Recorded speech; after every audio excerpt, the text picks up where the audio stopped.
But as for me, I know that my Redeemer liveth, and that he will witness at the last upon the dust, and when after my skin this is destroyed, then without my flesh shall I see God. Well, hopefully you recognize those words. They're some of the most famous words in the Hebrew Bible, which is to say the Old Testament, if you're a Christian.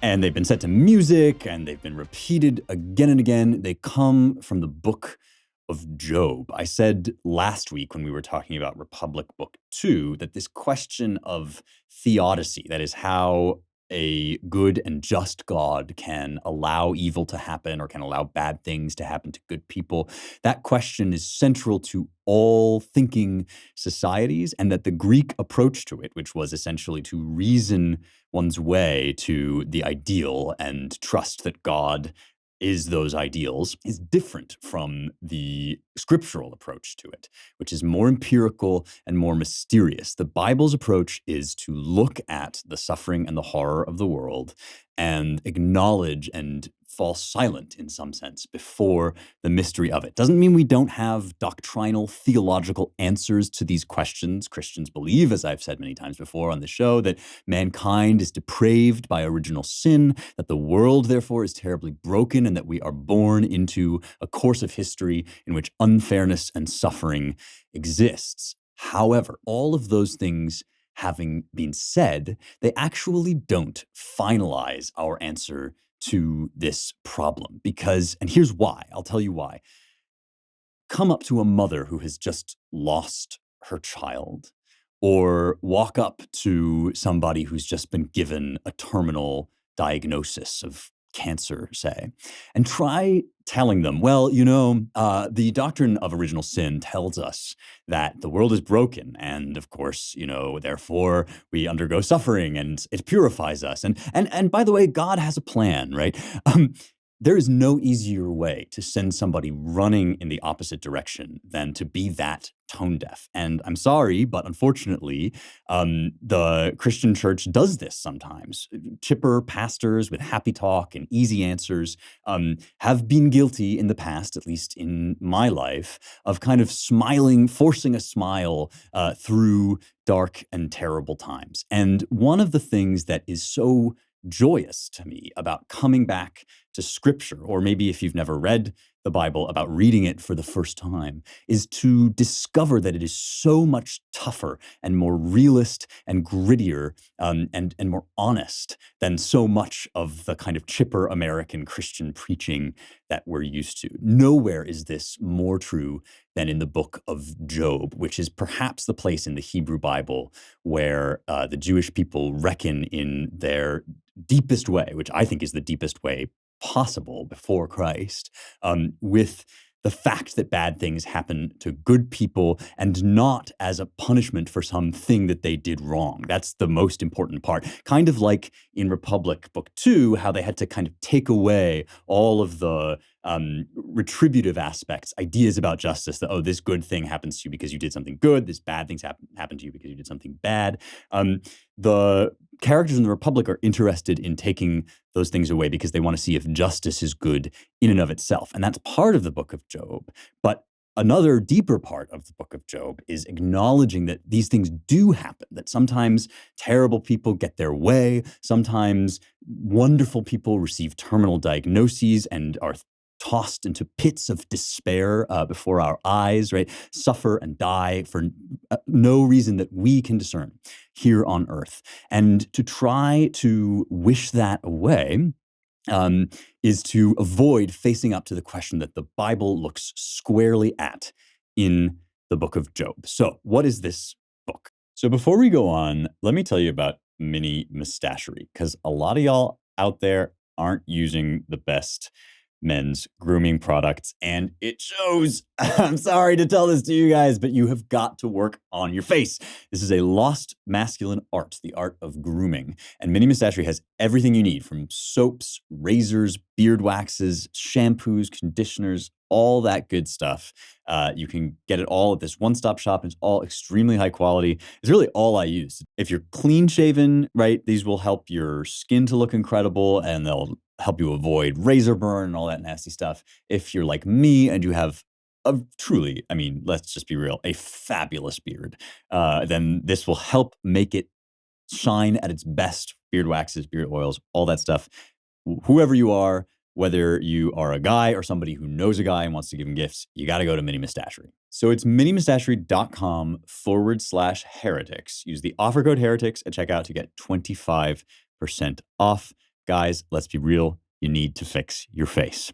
All right. With that having been said, let us return to Job, his trials, and his persecutions. So the book of Job is a story that takes place in the time probably of the patriarchs. We don't actually know a huge amount about dates here, but I'm going to give you the best that we can do. And that is, Job is an upright and righteous man in the land of Uz, which is in what's called the Transjordan. That is the area of Arabia across the Jordan River, so east of Jerusalem.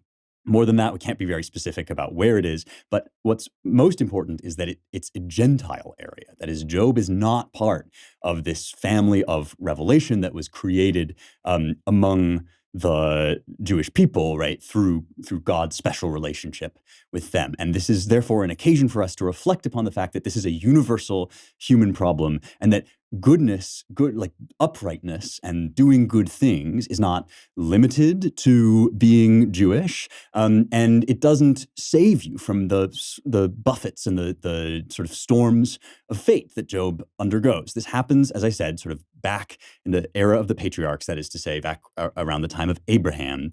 But it's written somewhere between the 7th and 4th centuries BC. Now, that's a big date range, and a lot happened in there. Personally, reading the Hebrew of this book as closely as I can, I have to state my conviction that this is a post-exilic text. That is to say, it's something that was composed after the Jews were driven into exile, after Jerusalem was conquered at the hands of Babylon by Nebuchadnezzar in the 6th century. This is Nebuchadnezzar II.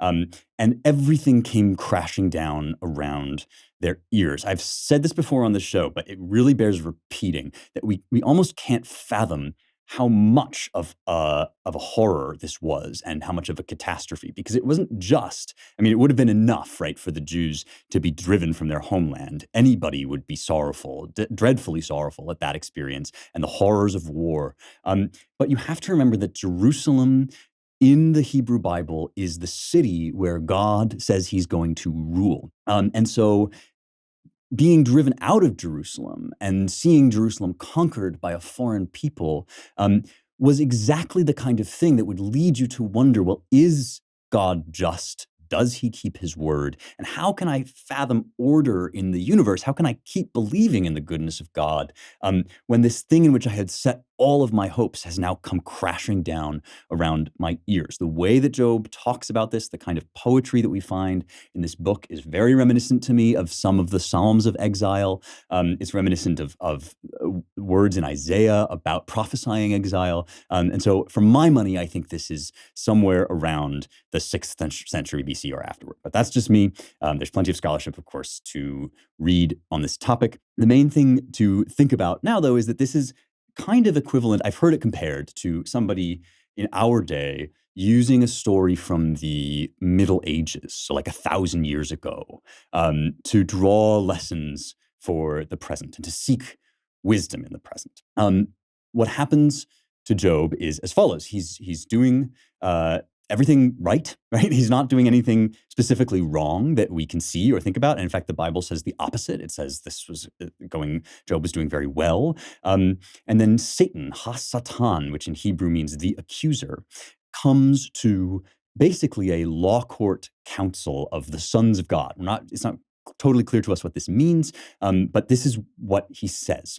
So I'm reading here just from chapter 1 of the book of Job, and this is the JPS translation. That stands for Jewish Publication Society of America first came out in 1917. In style, it's similar to the King James Bible from much earlier, which I love, but that is a Christian translation. And when I read Hebrew, I like to let Jewish scholars offer their interpretation through translation. I think it's not only fair, but helpful and illuminating. So that's what I'm doing here. Here's chapter 1 in the JPS, starting at verse 6. It fell upon a day that the sons of God came to present themselves before the Lord, and Satan came also among them. And the Lord said unto Satan, Whence comest thou? Then Satan answered the Lord, From going to and fro upon the earth, and from walking up and down in it. And the Lord said unto Satan, remember that this word, which now sounds to us like a name, right, is Hasatan. That is, he said to the accuser, Hast thou considered my servant Job, that there is none like him in the earth, a wholehearted and an upright man, one that feareth God and shunneth evil? Then Satan answered the Lord and said, Doth Job fear God for naught? Hast thou not made a hedge about him, and about his house, and about all that he hath on every side? Thou hast blessed the work of his hands, and his possessions are increased in the land. But put forth thy hand now, and touch all that he hath. Surely he will blaspheme thee to thy face, he will curse thee. And the Lord said unto Satan, Behold, all that he hath is in thy power, only upon himself put not forth thy hand. So Satan went forth from the presence of the Lord. Now, this is a remarkable act of cultural introspection on the part of the writer, because Satan is here questioning something that had seemed to be a staple of Jewish teaching up to this point. Remember that coming into the promised land, God said to the Jews, if you follow my laws and you obey my commandments, you will have long life in the earth, and your crops will, bloom, and you will have food and you'll have wealth, right? And Satan is now raising the very question that Glaucon raised about that system, and that Adeimantus especially raised in the Republic, right? He's saying, well, if you give people rewards for being good, then what's the point, right? It's not really justice. They don't really love you. They're just loving the good stuff, right? And God accepts this challenge. It seems simple because we're used to these ideas, but imagine being bold enough to state this at this time, that God accepts the challenge and says, nope, take away whatever you want, just don't kill Job. And you can do anything you want to him, and let's see what's in his heart. Let's see whether his justice, his uprightness is really justice, really uprightness, without all the fancy bells and whistles. Satan proceeds to kill Job's children.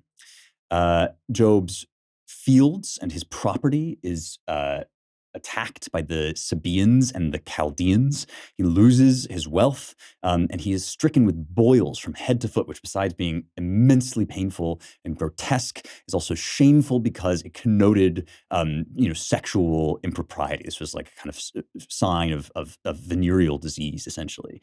And so he is not only deprived of his health and his wealth, he's also shamed, and he's cast down from the height of wealth into the pits of misery. Now proceeds what we might think of as a work of wisdom literature. This is part of the third section of the Hebrew Bible. Now, remember, when I say the Hebrew Bible, I just mean what Christians call the Old Testament, but what for Jews is the whole Bible. It's divided into 3 sections, and you can remember the 3 sections by remembering the word Tanakh. And Tanakh stands for 3 Jewish words. The T stands for Torah. And the Torah is the teaching, the laws of God, which are conveyed in the first 5 books, sometimes called the Pentateuch. And then the Na stands for Nevi'im, the prophets, the words of the prophets, such as Micah and Isaiah and those people whom we've discussed before. And the K stands for Ketuvim, which means writings. And this is a collection of poetry and reflection, and the Psalms are part of the Ketuvim, the Song of Solomon. It's the sort of collected wisdom as conveyed in the poetry and the storytelling, and even indeed, in some cases, the legends of a people across time and their relationship with God. That's what Job is part of. The patriarchs of the early church view it as a historical text, but they also think of it as an allegory. And this is something that gets lost also in modern sort of like firefights about scripture, right? It's perfectly possible to affirm that something really happened while also saying that in God's providence, there is deeper meaning, allegorical meaning that we can draw out of this story. And so I'm going to read to you now a section from Gregory the Great. Now, Gregory was Pope, a 6th century AD Pope, and he wrote a masterwork called Moralia in Job. This is like lessons from Job or morals in the book of Job. And so he turns to this idea that Job is an upright man in the land of Uz. And he says, we believe from the history that these things took place, but let us here turn to see in what way they were allegorically fulfilled. For as we have said, Job is a mourner and Uz means a counselor. Whom else then does the blessed Job express by his name, saving him of whom the prophet speaks, saying, surely he hath borne our griefs. He dwells in the land of Uz, in that he rules the hearts of a people of wise counsels. For Paul saith that Christ is the wisdom of God and the power of God. And this same wisdom herself by the lips of Solomon declareth, I, wisdom, dwell with prudence, and am in the midst of witty inventions. That's from Proverbs, another part of the Ketuvim. So Job is an inhabitant of the land of Uz because wisdom, which underwent the pain of the passion in our behalf, has made an habitation for herself in those hearts which are instinct with the counsels of life. You guys, I'm really excited to tell you about this new sponsor, Ned. They offer the world's best natural remedies using CBD. Now, a lot of people get kind of weirded out by CBD, and I get it because they think it's related to weed or whatever. But that's really THC, and CBD is different. It's an incredible remedy for a lot of sort of life's basic problems. I have used it in the past for weightlifting injuries, which I was really grateful for. I found CBD oil. It's like magic. It clears the stuff right up, just kind of like an ointment that you rub on your joint pain. You can get all kinds of stuff like that at helloned.com. They have a relief tab for guys like me that need relief from weightlifting injuries.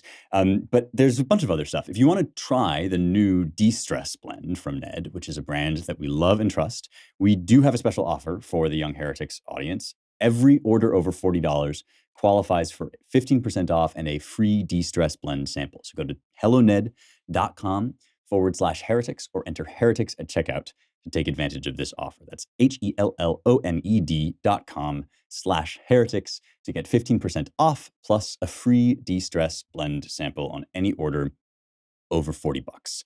Thank you, Ned, for sponsoring Young Heretics and offering our listeners a natural remedy for some of life's most common health issues. So what is Gregory saying here? He's saying this is a thing that happened, but also God brought it to us in this form so that out of it could be drawn deeper significance. And in fact, the deepest possible significance. Because just as I said earlier that Plato was kind of knocking at the door of the crucifixion with his reflections on theodicy, here are the people of God before the incarnation of Christ, realizing that there is this enormous chasm between what we imagine God's justice to be and what we observe happening in the world. And it's no fair reasoning this away or trying to like pretend it's not a big deal or to, make up happy talk about it. You have to face it head on. And the way that the church believes it was ultimately faced head on was by God taking upon himself that suffering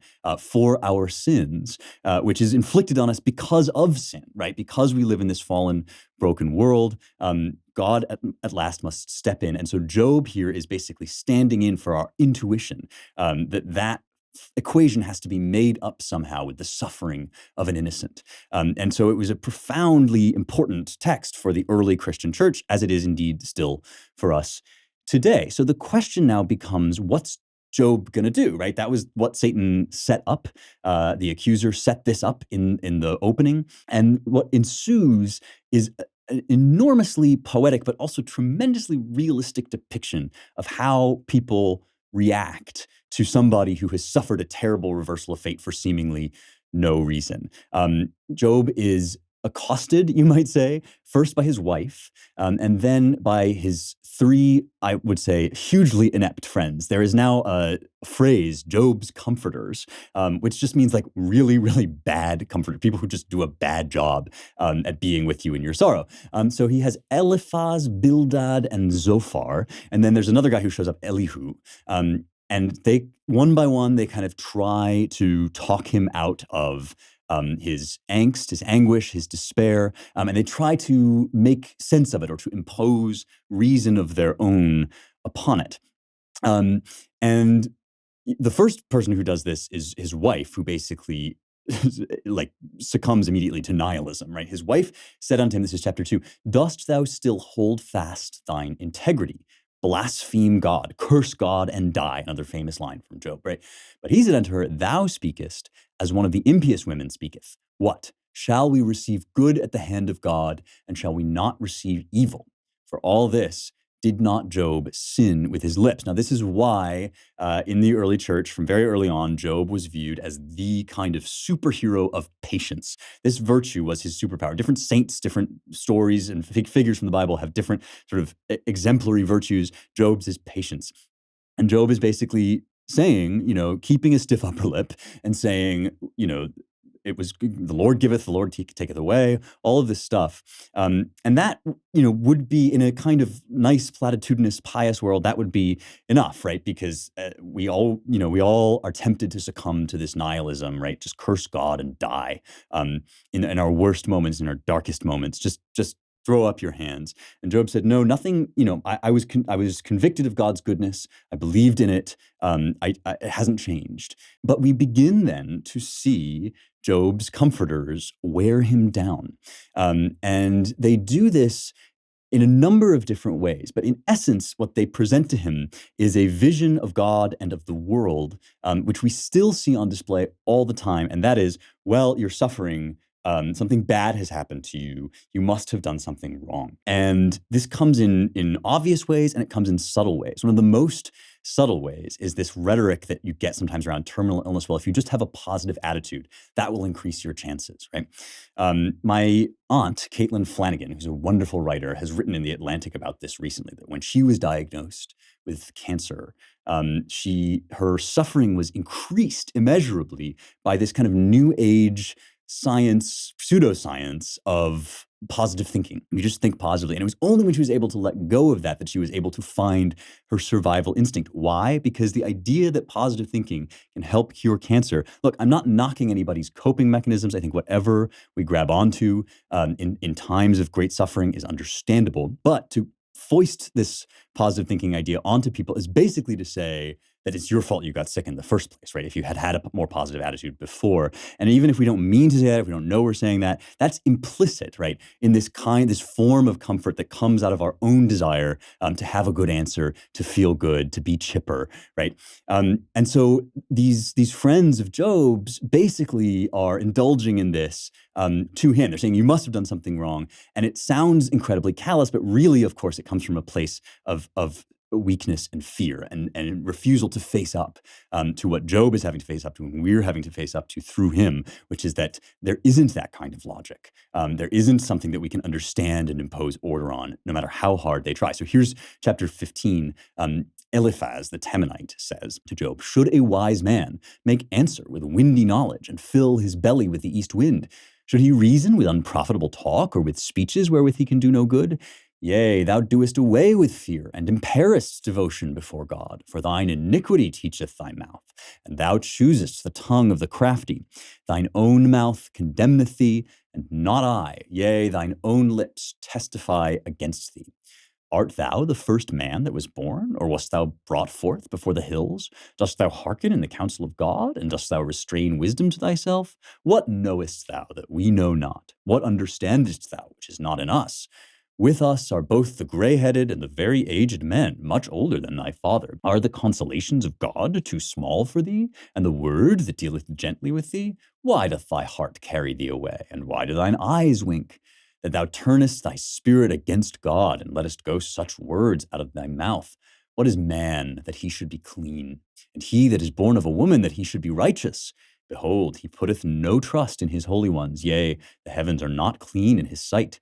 How much less one that is abominable and impure, man who drinketh iniquity like water. That line, what understandest thou which is not in us? We have all our wise men here. Our studies show that you must have done something wrong because you're suffering very terribly. And why should you reproach God or be upset about that when it's obviously it's obviously something you did. It's your fault. Where's a place where we see this logic all the time is you read news stories now, or you see on social media that like somebody was vaccine skeptical, or somebody was was cavalier about coronavirus, and then they die of coronavirus. And every time it's like, oh man, vaccine skeptic dies of coronavirus. Like, you can almost hear the glee. And the glee is because we have this small, needy, desperate desire to impose order upon the world so that if we just do the right things and have the right opinions and, touch the right thing 3 times and believe in the right superstitions, well, we won't get sick. We won't get hurt. We won't have these problems, right? And that's what we do now with COVID, with this new religion of like zero risk. And it's what we have here, right? This wisdom, we have this conventional wisdom, and, you're obviously doing it wrong, Job. Job reacts to this in a way that we might well expect, except of course that he's way, way more patient than most of us would be. But, his friends begin to wear him down. And his patience wears thin because he is in such terrible, terrible pain. And so there's this complex interaction between Job's humanity, because he's not Christ, he's not perfect, he's not blameless in the like final abstract sense. And so he can't ultimately fulfill the role that he's being placed in allegorically in some way. And so he begins to, lose his patience with his friends, and he does begin to reproach God, or at least to ask God, why have you allowed this to happen? So I'm going to read to you one of the most remarkable passages of that. This is chapter 19. Job is here answering Bildad, another of his friends. He says, "How long will ye vex my soul and crush me with words? These 10 times have ye reproached me. Ye are not ashamed that ye deal harshly with me. And be it indeed that I have erred, mine error remaineth with myself. If indeed ye will magnify yourselves against me, and plead against me my reproach, know now that God hath subverted my cause, and hath compassed me with his net.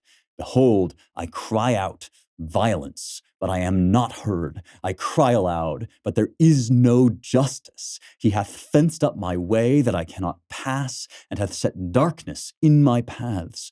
He hath stripped me of my glory, and taken the crown from my head. He hath broken me down on every side, and I am gone, and my hope hath he plucked up like a tree. My hope hath he plucked up like a tree." Now, there are so many debates throughout the centuries about whether Job goes wrong in his speech, whether he oversteps, and where, if so, where he oversteps. And to me, it's interesting. We will talk in a bit about that debate, and I will tell you my opinion. But none of it is as interesting or as profound as just the reality of it. This is how the world looks to Job, and the fact that the Bible lets him just say it, right? Invites, of course, us to say it, right? All of us, at some point, I am sorry to tell you, will feel this way. And some of us will suffer worse than others, right? But all of us, I think, will come up against the darkness of this sorrow. And if we're brave enough, and if God grants us the wisdom, we will say what we feel. This is something that we get wrong in the church all the time in subtle ways. We convince people not to say these things. But everybody's felt this way, haven't you? If you haven't yet, I'm afraid you will. Behold, I cry out violence, but I am not heard. I cry aloud, but there is no justice. Now, here is the next amazing thing about this chapter, my friends, is that it is the chapter in which there emerges that miraculous line that I read at the beginning. So after Job goes through all of this lament, all of this recrimination, all of this resentment that he is feeling, as of course he would, he then says, "But as for me, I know that my Redeemer liveth, and that he will witness at the last upon the dust. And when after my skin this is destroyed, meaning this that I now am, then without my flesh shall I see God. Let me talk to you a little bit about the Hebrew of these lines. The word redeemer is the word goel. And goel is a legal term for the person who defends you in court. And it can be a close relative. It often is a close relative. But the essence of it is that it's the person who is your is your intercessor when you are being accused in court. And so who is the accuser in this text? It is Satan, right? And what's so realistic about it is that the logic of Satan, the logic that, well, you only do good things to get good things, and it's not worth it if you get bad things, right? That logic, which he brings to God, and God then allows him to inflict upon Job, seeps out into the minds of men, as the logic of Satan always does. And it's the logic of his friends. His friends then become the accusers, right? They say you must have done something wrong. And so he is seeking, reaching out for a goel, for a redeemer who will stand up for him. And of course, the Christian church knows, proclaims that this is Christ, and knows that, as I said earlier, right, this is the person who will intercede to take upon himself the weight of this terrible fallen world, which none of us can bear. Now, Job is unable to see what it could possibly mean for this to be redeemed, for this suffering to be redeemed, as we all are. He has to look beyond the horizon, and this is what impels him. The terrible bottleneck of his suffering pushes him further and further until he has to say, I cannot see how this can work out in the here and now. I must look into eternity. And when after my skin this is destroyed, then without my flesh shall I see God. Now, that, of course, is remarkable, and it's not usual in Hebrew scripture generally to look at the horizon of eternity for justice. But Job has been forced into such suffering that he is so honest about his suffering that he can't look anywhere but for the afterlife, that when after my skin this is destroyed, this without my flesh, mibsari, basar is flesh, and there's a wonderful ambiguity that could either mean when I am outside of my flesh, that is when I have lost all embodiment, or it could mean from my flesh, that is from within a redeemed body, or from within my flesh, my own eyes shall see God. Here is the trick, my friends. When you present this as what I believe it is, which is a reality, to skeptics, especially scientists and materialists, right? Often what they'll say is, well, this is a cop-out, right? The world looks illogical and irrational and messy to us, and it doesn't seem apparent that there is any divine justice in store for us. And you're just kicking the can down the road by saying it has to happen in eternity. They act as if that answers the question. Right? They act as if then it's done and dusted. Well, it's just atoms, and we can explain everything. We can explain how atoms bounce off each other. We can explain how planets revolve around one another. But they haven't explained anything. The question still stands because we are still people who see the reality of things like justice, who know it exists. That's the witness of Plato, right? Who can see with his reason the existence of justice in the world, and with his perceptive faculties, right? And yet we also know that the world doesn't work out the way that perceptive faculty inclines us to believe. Why should that be so? The materialists don't answer that question. Scientists don't answer that question. Happy talk doesn't answer that question. Chipper preaching that sort of wishes away, says, oh, God's got a plan. That doesn't answer that question. The only thing that can answer that question is these words of Job, that we are suffering in ways that we cannot possibly explain. We cannot wish it away. We cannot escape it. And yet we insist that our knowledge of justice suggests to us that at infinity, somehow these parallel lines meet and all shall be redeemed. If you're not reading The Spectator, you should be. It's essential reading as far as I'm concerned. And here's why. Our public discourse is so broken. Everybody is so deeply partisan, so disingenuous so much of the time that it's really urgent to get uh, news and writing and commentary that is not purely partisan, not invested in one party or another, but that comments on politics, arts, culture, food, wine in a sophisticated and informed way. The Spectator is the place to go for that. If you sign up today, you will get 3 free months of both the print and the digital magazine, plus a free Spectator hat. Make sure you use the offer code HERETICS, HERETICS, at spectatorworld.com/special offer. So use the offer code HERETICS at spectatorworld.com/special offer. From the Biden administration to book reviews, from cancel culture to cultural cuisine, The Spectator is bound to entertain you from cover to cover, no matter your political leanings. So use the offer code HERETICS at checkout when you go to spectatorworld.com/special offer. One more time, that's HERETICS at checkout, spectatorworld.com/special offer. Let's talk a little bit about the debate in the church over whether Job errs in being so frank about his suffering. One point, Job does curse the day he was born and then repent of his rash speech. And so we know that in his humanity, he has gone beyond what would be perfect, what Christ will ultimately do. And so different church fathers have sort of puzzled over whether, what it was that he did right or wrong in his speech. There has been a tradition for a long time of acknowledging that what Job did wrong was not to acknowledge his suffering and his incomprehension.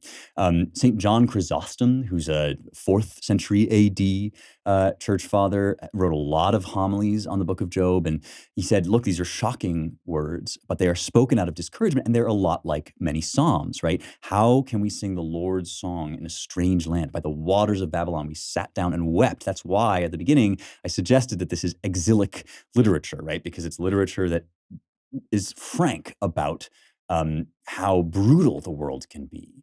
And it therefore, right, sort of it fits in with this period of disillusionment and regret. This is basically getting us in the right direction. And the reason I think that this is true is because of what happens next. So after Job's exchanges with all of his friends and accusers, after his laments and his questioning, God appears. In chapter 38, the Lord answered Job out of the whirlwind and said, who is this that darkeneth counsel by words without knowledge? Gird up now thy loins like a man, for I will demand of thee, and declare thou unto me. Where wast thou when I laid the foundations of the earth? Declare, if thou hast the understanding. Who determined the measures thereof, if thou knowest, or who stretched the line upon it? Whereupon were the foundations thereof fastened, or who laid the cornerstone thereof? When the morning stars sang together, and all the sons of God shouted for joy, or who shut up the sea with doors when it broke forth and issued out of the womb? When I made the cloud the garment thereof, and thick darkness a swaddling band for it, and prescribed for it my decree, and set bars and doors, and said, thus far shalt thou come, but no further, and here shall thy proud waves be stayed. Hast thou commanded the morning since thy days began, and caused the dayspring to know its place, that it might take hold of the ends of the earth, and the wicked be shaken out of it? It is changed as clay under the seal, and they stand as a garment. But from the wicked their light is withholden, and the high arm is broken. I'm going to pause here. Note well. Human beings, in their fear and their desire to impose order on a broken world, say the wicked will get bad things happening to them, and the good will get good things happening to them. God Almighty, speaking to Job out of the whirlwind, says, from the wicked their light is withholden. The good who seek wisdom do not get happy days on earth. They get light. They see in good times and bad ever more of God. And this is what Job is now going to come to reckon with. It's not an answer that makes it all okay, and that's important, right? It's an answer that tells you what God will grant you as in his presence in your suffering. From the wicked their light is withholden, but those who love God seek wisdom. So he goes on. He kind of is, it's sort of like a football coach upbraiding his favorite player, right? He's just really laying into him. Hast thou entered into the springs of the sea, or hast thou walked in the recesses of the deep? Have the gates of death been revealed unto thee, or hast thou seen the gates of the shadow of death? Hast thou surveyed unto the breadths of the earth? Declare, if thou knowest it all. Where is the way to the dwelling of light? And as for darkness, where is the place thereof? That thou shouldst take it to the bound thereof, and that thou shouldst know the paths to the house thereof. Thou knowest it, for thou wast then born, and the number of thy days is very great. If you didn't pick up on it, that's God being sarcastic, which happens a lot in the Bible. What he is saying is, you have reached the limits of your knowledge. And what Job will then say is, I spoke about things that I did not know, not I acknowledged my suffering, but that I proclaimed too hastily, right? And could have waited for more wisdom and revelation. Job does, and this is something, again, that doesn't make suffering okay, but it does happen in suffering, that periods of great stress and trial, I know this is true for me, right? Periods of great stress and trial reveal more wisdom than periods of prosperity. And one of the things that Job says is, when I had everything, I was always afraid that I was going to lose it. And now that's happened to me. And so I'm forced back on just my trust in God. And this is why, right, it's harder for a rich man to enter the kingdom of heaven than for a camel to pass through the eye of a needle, is because when things are going great, it's much easier to do what Job's friends do and say, oh yeah, bad stuff happens to bad people, or do that in subtle, small ways like I've been talking about and sharing here, right? When you're on your last legs, when you're on your knees, you have to be honest about this or there's no way forward. And so the next thing that Job realizes is that he does not know. He does not have certainty about the final answers of the world. And again, this is still true, right? We are still like puzzling over exactly how the Big Bang worked. We are still, none of this is going away, right? This is not like, these are not things that we are going to ultimately solve. These are conundrums and mysteries before which we must all stand silent. That's another thing that Job and Socrates have in common, right? Socrates is the one who knows that he does not know. Job is the one who learns that he does not know. Now, the next thing that happens finally at the end is that Job basically gets a happy ending.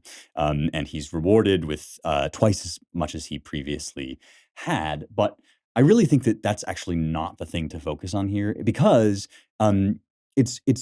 it's obviously suggestive, right, of the fact that there are high spiritual gifts and eternal gifts, better gifts than anything else you could have wished for those who persevere in faith. But I don't think it's meant to indicate that, well, if you hold out through suffering in this life, like you'll get, sheep and oxen and kids, right? Like that's sort of not the point here. And so let me now read from Thomas Aquinas. This is 13th century medieval great theologian and philosopher. He wrote a commentary on Job. So let me read from that now. Lest Job seem obstinate in his opinion, even though he was proved wrong, he breaks forth in words of humility. And so the text continues. Job answered and said to the Lord, what can I, who have spoken thoughtlessly, answer?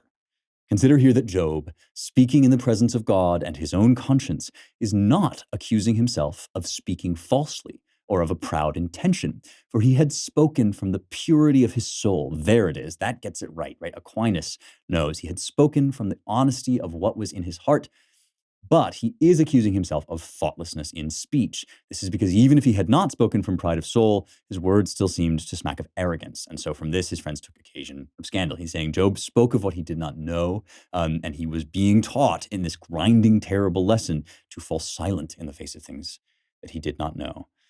My friends, here is the catch.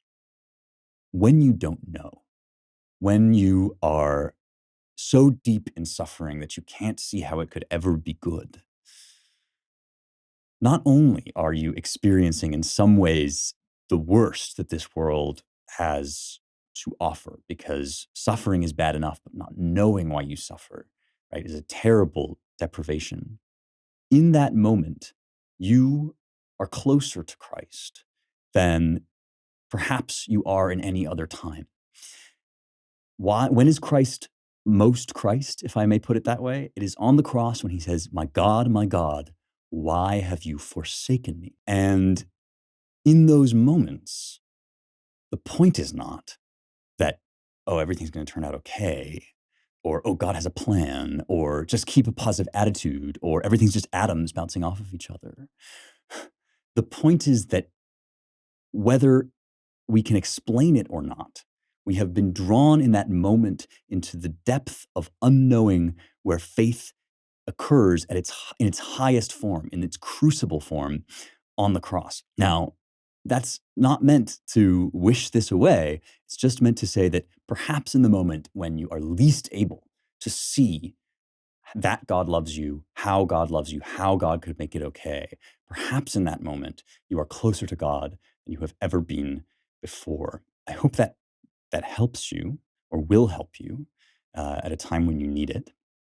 And I'm going to read now to close from C.S. Lewis's wrenching uh, memoir of losing his wife. It's called A Grief Observed. He writes pseudonymously about the grief that he experiences.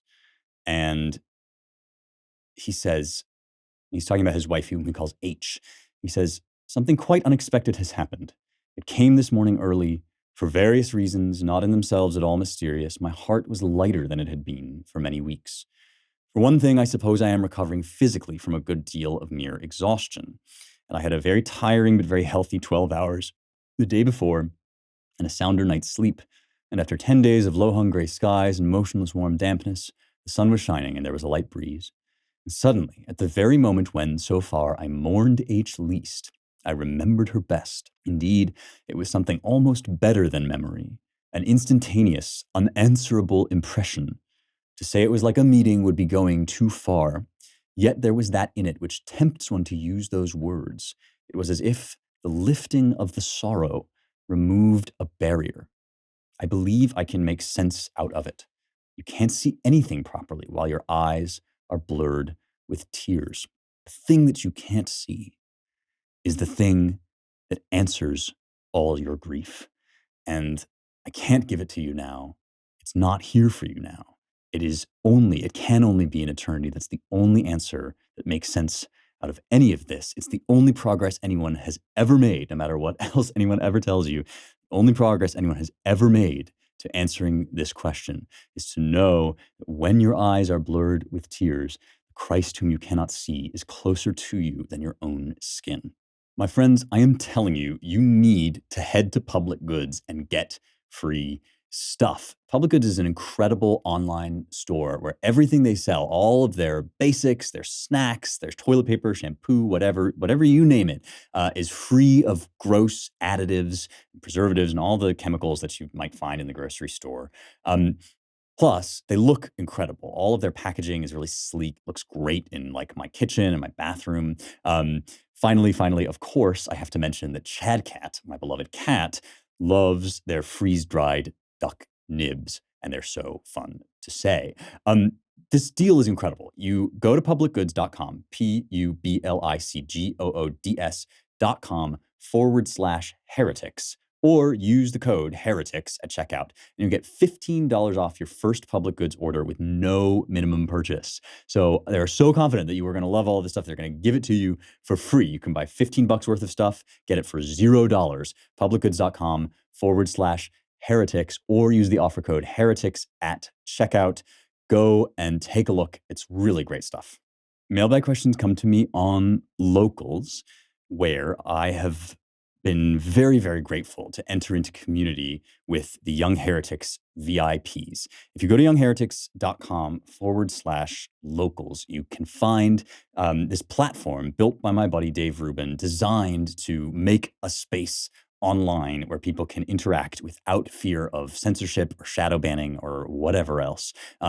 The VIPs are really one of the best parts of my day. They get episodes a week in advance, but we also discuss the themes of the episodes in greater detail and talk about how we can incorporate them into our lives. One of the benefits is you get to be in the mailbag and ask questions. So here's McLeod. If someone had a goal of learning multiple languages, would you say there's value in focusing on one at a time as compared to more than one at once? As someone who speaks some Spanish, when I talk to native Spanish speakers who are bilingual, a lot of times we are lazy and use a mix of both Spanish and English. So for someone studying more than one language at once, I see a potential danger of mixing vocabulary and thinking in a pigeon mix of the languages you're learning. On the other hand, I wonder to what extent studying more than one language at once could help jolt someone out of his native English speaker's brain by sheer volume and the immersion of the other languages. Okay, this is a really great question. As you know, I think learning languages is really a powerful way to increase your brain space. It's like entering into the heart of another culture and seeing things through somebody's eyes in so much as possible, because the way that we speak shapes the way that we think and vice versa. And learning another language gives you tools to look at the world in a way that you had never thought about before. McLeod is asking a question that often vexes language learners who really are voracious to learn a lot of different languages. Maybe I'm going to mix up these languages and get confused between different ones, but also I love them all, and perhaps they can reinforce one another. My own strategy is as follows, and everybody's learning style is a little different, but here's what I really recommend and what I would do if I today only spoke English and was trying to embark upon a project of learning many languages. I would spend a few years studying just one language at a time, and I would study the classical languages that way so that I really got a deep grasp of Latin, Greek, and biblical Hebrew. And that's because I think that those languages are in themselves very, very difficult to master. They're very distant from us.